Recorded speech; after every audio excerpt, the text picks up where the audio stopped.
বৌমা শাশুড়ির এই ঝগড়ার প্রধান কারণ হচ্ছে জেনারেশন গ্যাপ, ঠিক কিনা? শাশুড়ি এক জেনারেশনের আর বৌমা আরেক জেনারেশনের। শাশুড়ি ভাবে একরকম, বৌমা ভাবে আরেক রকম। শাশুড়ি চায় বউর উপর খবরদারি করতে, বউ চায় শাশুড়ির উপর খবরদারি করতে। এই ডমিনেটিং এর কারণে কিলাকিলি আছে না নাই? আহা, এটা ঠিক না। আমার শাশুড়ি মায়েরা যারা আছেন, প্রথমে শাশুড়ি দিয়ে শুরু করি। আমার মাইকের আওয়াজ যে ঘরগুলাতে যায়, আমার শাশুড়ি মাদেরকে বলবো, বউদের উপর অত্যাচার করবেন না। ছেলেরা প্রশ্ন করে, তোর কাছে তোর বউ বড় না আমি বড়? আছে না নাই? এটা একটা প্রশ্ন হইল।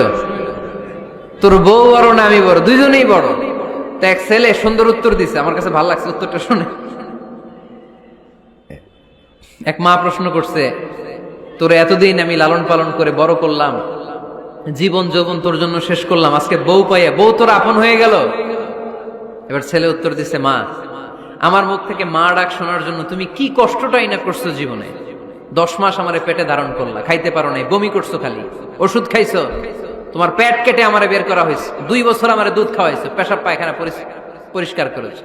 বয়স যখন 3-4 তখন তোমার আমি মা ডাকছি, এই মা ডাকটা শোনার জন্য তুমি এত কষ্ট করছো। আর আরেকবারের মাইয়া এই ঘরে আইসাই তোমার মা ডাকা শুরু করছে। যেই মেয়েটা তোমারে মা ডাকে সে আমার আপন হবে না কেন মা?